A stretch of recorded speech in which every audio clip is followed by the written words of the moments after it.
So, as you may have seen from the email, tonight's talk is about the potential of decentralised energy storage systems, we'll have it explained to us a bit better, but using the innovative Bega Library project as an example. Our speaker, Luke Williams from LJW Solar, who also has his colleague here as well, has had 39 years experience in the solar industry and is well known to the ATA community. To his knowledge, LJW Solar is the only third generation solar company in the world, and he'll explain what that is for us. He's a member of a number of organisations, CEC, SEIA and ATTRA, if you happen to know those organisations. He's had extensive design and installation experience in all aspects of off-grid power supplies, grid connect systems and solar plumbing. Recently he's been developing battery backup hybrid systems, which I've noticed starting to take off quite a bit. There's a few householders I've spoken to have said, how can I get off the grid even though I'm in the middle of the city and I've got 60 cents? So I'll actually let Luke take it on from here, because although I have details of the talk, I'm sure he's going to actually cut to the chase to get to that information.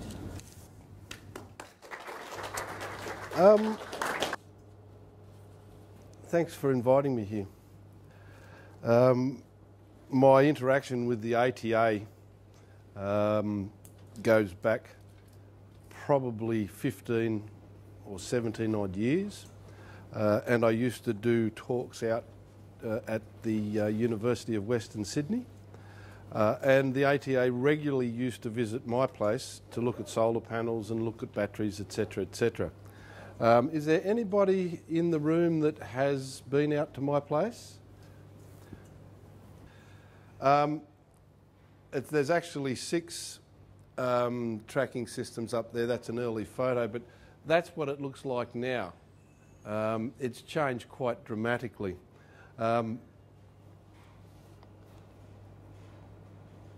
My history. I started in the renewable energy business when I was 16 with my father, and I've worked pretty solidly in it. I sidetracked a small amount of time for a couple of years into aeroplane mechanics, but basically all my life I've done nothing but fiddle and play with solar powers and fiddle and play with the industry.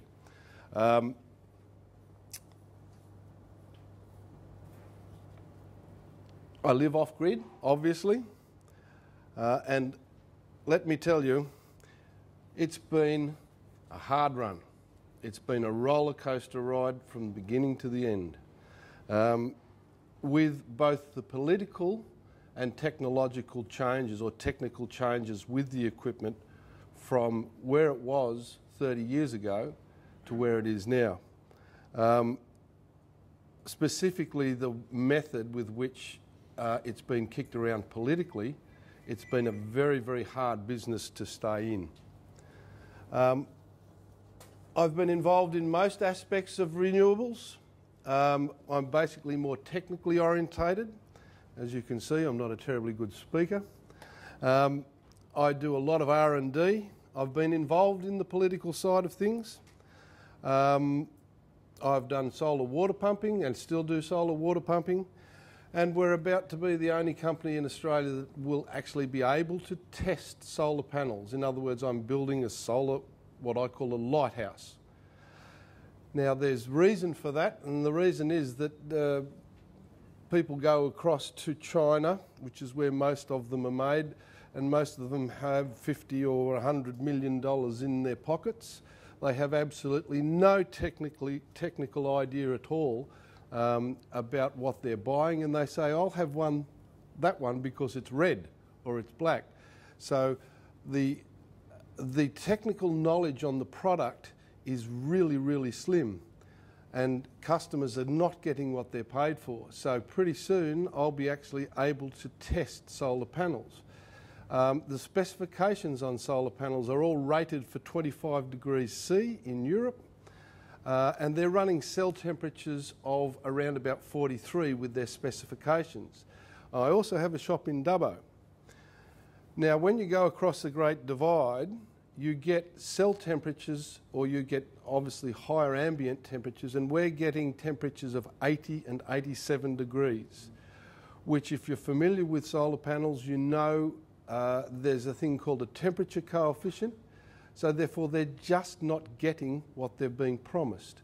And that is from a brand new article. And the temperature coefficient is very, very simple. The logic on solar panels is very, very simple. And look, I am going to generalise a lot during this, during my presentation. Please ask me a more technical, if it's a more technical question later on. The thickness of the wafer is simple. Basically, the thicker the wafer on a solar panel is, the better it copes with temperature. And as I say, I am generalising. So as they're producing more and more, they're cutting them thinner, and they used to cut them with a bandsaw. The little squares in all the BPs and all the early panels, they were actually cut with a diamond-tipped bandsaw. Now, of course, they're all laser cutting, and they're grooving the front of them. So, yeah, there's the need for being able to test and back up the product with some knowledge, and at the moment it's not there. I've been involved in some harebrained schemes, obviously. That is the first ever solar tracker I built. I'm the only one in Australia that builds trackers. We handle trackers all from one little panel all the way up to 10 kilowatts of panel on one tracker, or 60 or 70 panels. That's Now, that's got a bit of a story to it, and that's one day I decided many, many years ago, and the ATA blokes who've been out of scene probably seen this in operation. I decided that, due to my own knowledge, that it was better to track the sun. So I found some old lumps of steel lying around the place. If I had a blown up picture, you'll see that the top part of that is a windscreen wiper motor off out of a car. The drive mechanism is a chain system off one of my children's push bikes. The most intricate part of the whole thing, I had a Czechoslovakian build me a light sensitive controller to my specifications. He'd never done it before, but I told him what I wanted to do to balance the light. The most technical part in there was an 80-to-1 Hagel's dynamic gearbox, which reduced the speed of the motor down so that the tracker would go at the right speed. Now, that thing went backwards and forwards for 20 years. It was turned into a solar-powered cement mixer. It was also turned into a solar-powered compost mixer. It went round and round and round. Let me ask you the question. What was the component that failed? The Hagel Dynamics gearbox at $270. The windscreen wiper and the push bike chains, they all stayed in place. I've also been involved in solar septics, and probably my most important invention of all time was, and it's still going to this day, and the ATA fellas have seen it, was my solar-powered chook house door opener, light sensitive. Therefore, the sun comes up, it lets the chooks out, etc., etc. Hopefully, I'll be able to assist you understand the next phase of clean and sustainable energy. Hopefully, I can give you some insight into it.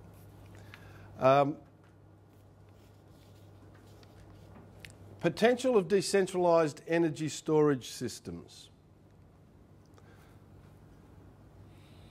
Centralised power systems. We need them. What are they? Large power production centres connected by wires and poles.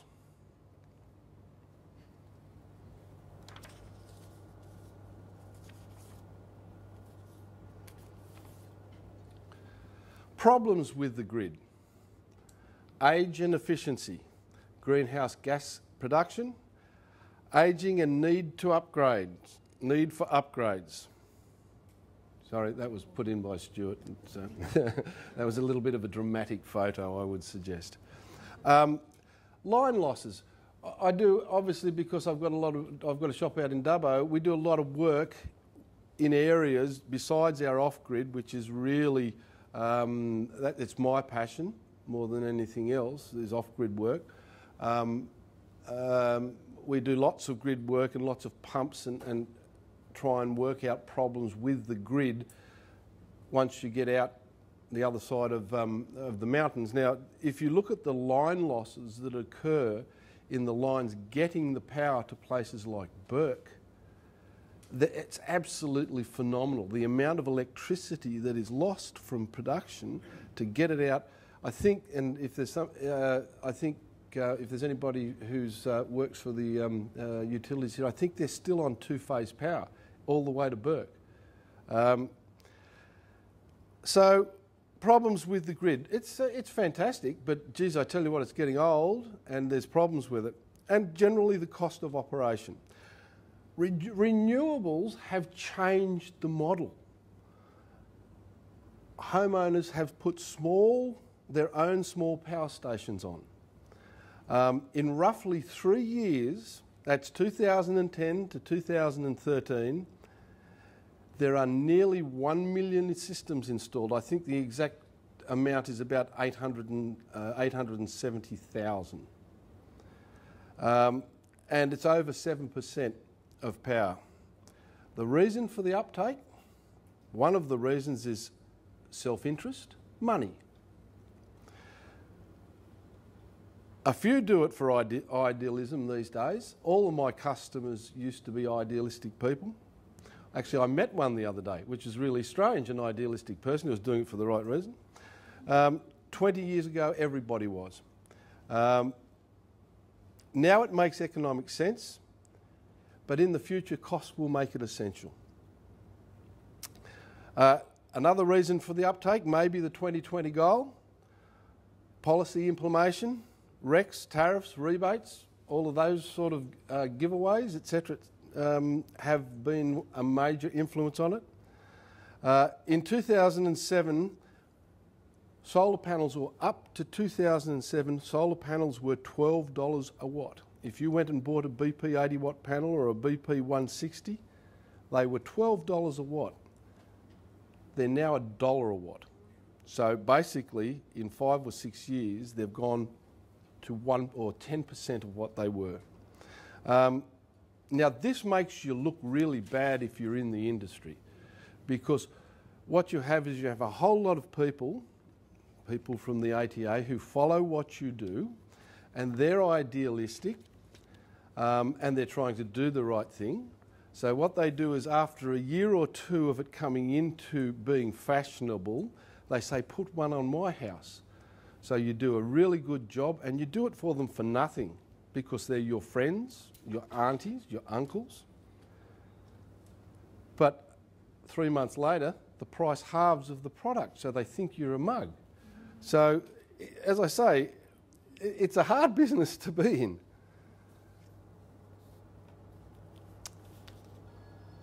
Cost of commercial wind is now around about 5 cents per kilowatt hour. I met a gentleman at the door who was in wind. Am I correct? About 9. Okay. The information that I've got is that we should be getting through around about 5 cents per. That's production, not distributed. Okay, about 9. Yeah. The cost to produce it, that's a PPA as opposed. Anyway, we won't. The cost of a power station is somewhere between 5 and 7 cents per kilowatt hour. And then you've got your distribution on top of that, which is 7 cents per kilowatt hour. So total of 14 cents per kilowatt hour. But wind power production is very, very close to mains or to grid ordinary power station production. Spikes at peaks can cause the cost to go up. In other words, if you're in a situation, the utilities are in the situation where everybody's got their air conditioners on, There's a huge demand. They pay a huge amount for power. They can pay up to $10 per kilowatt hour. There's a wind farm in South Australia, I can't remember the name of it, but he's got 48 wind turbines up there, and he's got 1 or 2 on standby. Now these wind turbines go round and round every day, but when there is a peak demand, he switches his one turbine on for that extra demand. Are you familiar with the name of the place I'm talking about? White Bay, something like that. I can't remember the name. He makes more money out of that one turbine than he does the 48. And that's a fact. They get a peak, he leaves it turned off, it's switched on, it's braked, and the utilities ring him up and say, I want more power. He says it'll cost so much. They say yes, he turns it on and he makes more money out of that one wind turbine. The limitations of renewables to date is no storage. It doesn't help baseline or base load. If you look at solar power production, and we're talking about untracked, what you've got is what's called a bell curve. Okay? Each day.